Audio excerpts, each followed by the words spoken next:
السلام علیکم ورحمۃ اللہ وبرکاتہ۔ الحمدللہ رب العالمین، الصلاۃ والسلام علیک یا سید الانبیاء والمرسلین وعلی آلہ طیبین الطاہرین وصحابہ الراشدین المہدیین، اما بعد فاعوذ باللہ من الشیطان الرجیم، بسم اللہ الرحمن الرحیم۔ الصلاۃ والسلام علیک یا سیدی یا رسول اللہ، الصلاۃ والسلام علیکہ یا سیدی یا حبیب اللہ۔ استقبال رمضان المبارک اور اس کی تیاری۔ الحمدللہ، اللہ تعالیٰ نے ایک اور رمضان المبارک ہمیں نصیب فرمایا ہے اور آن قریب رمضان المبارک کا مبارک مہینہ شروع ہونے والا ہے۔ آقا حضور صلی اللہ علیہ وسلم نے شعبان المعظم کے آخری دنوں میں صحابہ کرام رضی اللہ تعالیٰ عنہ کو جمع فرما کر رمضان المبارک کے استقبال کے سلسلے میں ارشاد فرمایا۔ اس کا خلاصہ آپ کے سامنے بیان کرتے ہیں۔ آقا حضور صلی اللہ علیہ وسلم نے فرمایا، رمضان المبارک قریب آ رہا ہے اور یہ اللہ رب العزت کا دیا ہوا مہمان ہے۔ آقا حضور صلی اللہ علیہ وسلم نے ارشاد فرمایا کہ شعبان میرا مہینہ ہے اور رمضان المبارک اللہ کا مہینہ ہے، تو اللہ رب العزت کا مہینہ ہمارے پاس آ رہا ہے۔ دنیا کا ضابطہ ہے، جس درجے کا کوئی بھی آدمی ہوتا ہے اپنے آنے والے مہمان کا استقبال کرتا ہے۔ آقا حضور صلی اللہ علیہ وسلم کو اگر انتظار ہوتا تھا تو رمضان المبارک کا شدت سے انتظار ہوتا تھا۔ ایک موقع پر آپ صلی اللہ علیہ وسلم نے بے چین اور بے قرار ہو کر اللہ رب العزت کے حضور اپنے ہاتھ مبارک بلند فرمائے، اے اللہ، ہمیں رجب اور شعبان میں برکت عطا فرما اور ہمیں رمضان المبارک تک پہنچا۔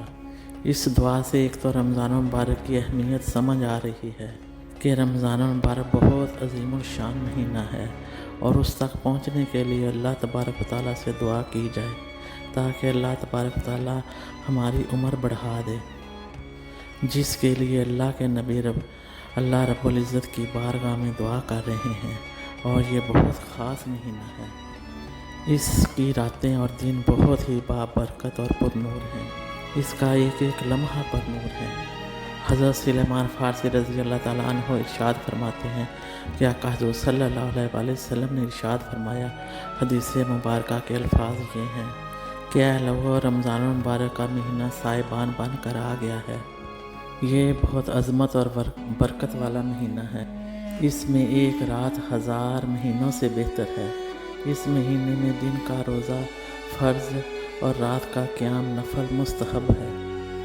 اس مہینے کے 2 خاص عمل، دن کا روزہ اور رات کی تراویح، بطور خاص ہیں۔ اس مہینے میں جو ایک نفل عبادت ادا کرے گا، اللہ تعالیٰ اسے 70 فرض نماز کی عبادت کا اجر عطا فرمائیں گے۔ رمضان المبارک نیکیوں کا موسم بہار ہے۔ ہماری سوچ، ہمارا عمل رمضان المبارک میں یہی ہونا چاہیے کہ ہم نے اس رمضان المبارک میں تقوی حاصل کرنا ہے، اور تقوی کے حصول کے لیے ہم اپنے گناہوں پر سچی توبہ کریں، استغفار کریں۔ رمضان المبارک کی تیاری میں 2 چیزیں ہیں۔ نمبر 1، ایک تیاری دنیاوی اعتبار سے اور ایک تیاری ہے دینی اعتبار سے۔ رمضان المبارک کی تیاری میں چند تجاویز پیش خدمت ہیں، ان پر غور کریں اور ہر کوئی اپنے اپنے حالات کے مطابق اور مصروفیات کے مطابق کمی بیشی کر سکتا ہے۔ یہ چند باتیں کہ رمضان المبارک کی تیاری کیسے کرنی ہے۔ اگر ہم صحیح طریقے سے پلاننگ کریں گے تو ہر کام انشاءاللہ تعالیٰ اللہ تعالیٰ کی رحمت سے پورا ہوگا، اور اگر ہم شعبان المعظم میں رمضان المبارک کی تیاری کیے بغیر ہم رمضان المبارک میں داخل ہو جائیں تو بہت مشکل ہوگا، اور اگر ہم عملی طور پر رمضان المبارک میں داخل ہوں گے تو اس کے بہت اچھے اثرات رمضان المبارک پر آئیں گے۔ چند کاموں میں ایک کام یہ ہے، عید کی شاپنگ، جو بھی کپڑے، جو بھی خریداری کرنی ہے وہ شعبان المعظم میں ہی مکمل کر لیں تاکہ رمضان المبارک کی بابرکت گھڑیاں بازاروں میں نہ گزریں، اور خاص طور سے وہ وقت کہ جب ہماری نماز یا تراویح یا دوسری عبادت خراب نہ ہو۔ یہ نہ ہو کہ ہم عبادت کا ٹائم بازار میں گزار رہے ہوں۔ اس سے کیا ہوگا کہ رمضان المبارک کے مبارک مہمان کی ہم خدمت نہیں کر پائیں گے، اور وہ رحمت زحمت کا ذریعہ بنے گا۔ تو اس طرح کے تمام معاملات ہم شبان المعظم نپٹا لیں۔ ایک تو رمضان المبارک کی بابرکت گھڑیاں وہ عبادات میں گزریں گی، دوسرا شبان المعظم میں آپ کم وقت اور کم پیسوں میں اچھی چیزیں آپ کو مل جائیں گی۔ رمضان المبارک میں رش کی وجہ سے وقت بھی ضائع ہوگا اور مہنگائی بھی زیادہ ہو جائے گی، اور دوسری بات گھر کا راشن، گروسری وغیرہ جو ہمیں رمضان المبارک افطاری اور سحری کے لیے چاہیے، وہ جہاں تک ممکن ہو اپنی استطاعت کے مطابق یہ سب کام شبان المعظم میں مکمل کر لیں تاکہ دنیاوی اعتبار سے ہم فارغ ہو جائیں۔ ایک اور بات یہ ہے کہ جو کام ہم رمضان المبارک میں چھوڑ سکتے ہیں اس کے لیے ارادہ کر لیں کہ ان کاموں کو ہم نے رمضان المبارک میں چھوڑ دینا ہے، اور ان کاموں کے چھوڑنے میں انشاءاللہ تعالیٰ کوئی نقصان نہیں ہوگا۔ مثال کے طور پر ہم اپنی زندگی سے 1 ماہ کے لیے انٹرنیٹ کا بہت زیادہ غیر ضروری استعمال چھوڑ دیں، سیل فون پر غیر ضروری باتیں، بلا وجہ فضول میں لا یعنی باتیں چھوڑ دیں، WhatsApp, social media, Facebook, اس کا جائز استعمال کریں۔ یہ سارے عمل رمضان المبارک میں محدود کر لیں۔ چھوڑنے سے انشاءاللہ تعالیٰ نقصان نہیں ہوگا بلکہ فائدہ ہی ہوگا۔ اگر ہم ان چیزوں کا استعمال کم نہیں کریں گے تو رمضان المبارک کی تمام برکتیں اور رحمتیں ہم لوٹ نہیں سکیں گے۔ اگر ہم رمضان المبارک میں روحانی کیفیت طاری کریں گے تو مزہ آئے گا۔ دینی اعتبار سے بھی کچھ تیاریاں ہیں۔ پہلی تیاری رمضان المبارک اچھا گزارنے کی نیت کریں، رمضان میں وقت ضائع نہیں ہونے دیں۔ دوسری تیاری یہ ہے کہ ہم نے رمضان المبارک کو گناہوں سے پاک گزارنا ہے، یہ نیت کریں۔ تیسری نیت کہ ہم نے رمضان المبارک میں کثرت سے عبادات کرنی ہے، یہ نیت ابھی سے ہی شبان المعظم میں کریں تاکہ رمضان المبارک میں ہم نے داخل ہونا ہے۔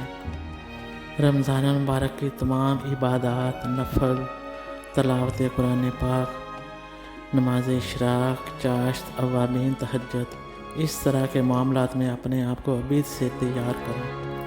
جب ہم ابھی سے تیاری کریں گے اور اپنی روٹین بہتر کریں گے تو جیسے ہی رمضان المبارک آئے گا تو آپ کے لیے رمضان المبارک میں اچھے طریقے سے عبادت کرنا آسان ہو جائے گا۔ اللہ تبارک و تعالیٰ ان باتوں پر ہمیں عمل کرنے کی توفیق عطا فرمائے اور رمضان المبارک کی تمام برکات و رحمتیں لوٹنے کی توفیق عطا فرمائے۔ اللہ تبارک و تعالیٰ رمضان المبارک کو اچھا گزارنے، خیر و عافیت اور سلامتی کے ساتھ اس ماہ رمضان المبارک کو ہمیں نصیب کرے۔ حضرت انس بن مالک رضی اللہ تعالیٰ عنہ فرماتے ہیں کہ ماہ شعبان رمضان کا چاند نظر آتے ہی صحابہ کرام تلاوت قرآن پاک کی طرف خوب متوجہ ہوتے، اپنے اموال کی زکوٰۃ نکالتے تاکہ غریب اور ضرورت مند مسلمان رمضان المبارک کے روزوں کے لیے تیاری کر سکیں۔ رمضان المبارک کے آتے ہی اپنے سارے کام ختم کر لیں تاکہ رمضان الشریف کا چاند نظر آتے ہی اللہ تعالیٰ عبادت و ریاضت میں مصروف ہو جائیں، اپنے اندر عبادت کا ذوق و شوق پیدا کریں۔ رمضان المبارک میں اللہ رب العزت کے حضور خشوع و خضوع کے ساتھ عبادت کر کے اللہ تعالیٰ کا قرب حاصل کریں۔ رمضان المبارک کا ہر لمحہ عبادات و ریاضت میں گزاریں۔ رمضان المبارک آنے سے پہلے خاص طور پر یہ دعا کریں کہ یا اللہ اے رب العزت ہمیں ہر طرح کی بیماری، تکلیف، پریشانی اور مصروفیات سے محفوظ رکھنا تاکہ ہم رمضان المبارک کی تمام عبادت خشوع خضوع کے ساتھ کر سکیں اور تمام امت محمدیہ، امت مسلمہ کو رمضان المبارک میں ہر طرح کی خیر و برکت نازل فرمائے۔ آمین ثم آمین۔ بجا سید المرسلین۔ اپنا بہت زیادہ خیال رکھیے گا اور دعاؤں میں یاد رکھیے گا۔ اللہ تعالی ہم سب کا حامی و ناصر ہو۔ السلام علیکم ورحمۃ اللہ وبرکاتہ۔